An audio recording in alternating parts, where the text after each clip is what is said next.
นิสสันเทียนารุ่นนี้เนี่ยเป็นรุ่นที่ 3 ที่เราจำหน่ายในประเทศไทยนะครับโดยครั้งนี้เนี่ยเรามากับคอนเซปต์ Your Masterpiece ซึ่งก็คือประติมากรรมชิ้นเอกที่มาพร้อมกับนวัตกรรมอัจฉริยะและก็ความสุขสบายที่เหนือระดับครับ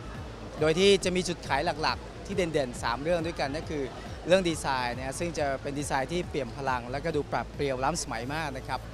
ส่วนจุดขายที่2นั่นก็คือเรื่องของนวัตกรรมยานยนต์อัจฉริยะซึ่งเราได้ใช้เรื่องของเทคโนโลยีต่างๆเข้ามาช่วยให้สร้างความปลอดภัยและก็การขับขี่ที่ดีขึ้นนะครับไม่ว่าจะเป็นเรื่องของกล้องมองรอบทิศทางนะครับหรือ Around View Monitor ซึ่งครั้งนี้นี่เป็นครั้งแรกของประเทศไทยที่มีการแนะนำอุปกรณ์เหล่านี้นะครับแล้วก็นอกจากนั้นแล้วก็ยังมีระบบที่ช่วยขับขี่อัจฉริยะหรือที่เรียกว่า Intelligent Transport System นะครับระบบนี้ก็จะช่วยให้ขับขี่ได้อย่างปลอดภัยมากยิ่งขึ้นนะครับซึ่งก็จะประกอบไปด้วย Lane Departure Warning หรือระบบที่เตือนให้รักษา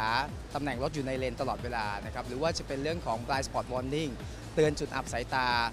รวมทั้งระบบ Moving Object Detection นะครับซึ่งจะเป็นเรื่องของการเตือนวัตถุที่เคลื่อนไหวอยู่รอบคันเหล่านี้เนี่ยทำให้การขับขี่เนี่ยเป็นไปอย่างปลอดภัยมากขึ้นและที่สำคัญก็คือยังมีถุงลมนิรภัยถึง6 ใบ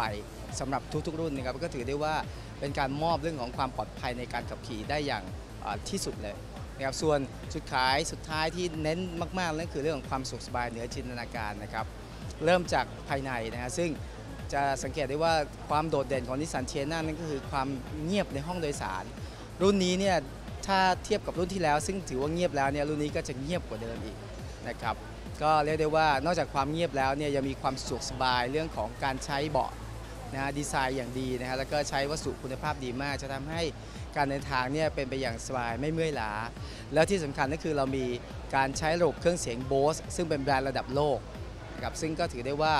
เป็นเครื่องเสียงที่จะทำให้การเดินทางเนี่ยสุนทรีมากยิ่งขึ้นทั้งหมดนี้เนี่ยฮะก็เราใส่เข้าไปเพื่อที่จะให้ยนตกรรมนิสสันเทียน่าใหม่เนี่ยเป็น Your Masterpiece จริงๆครับผม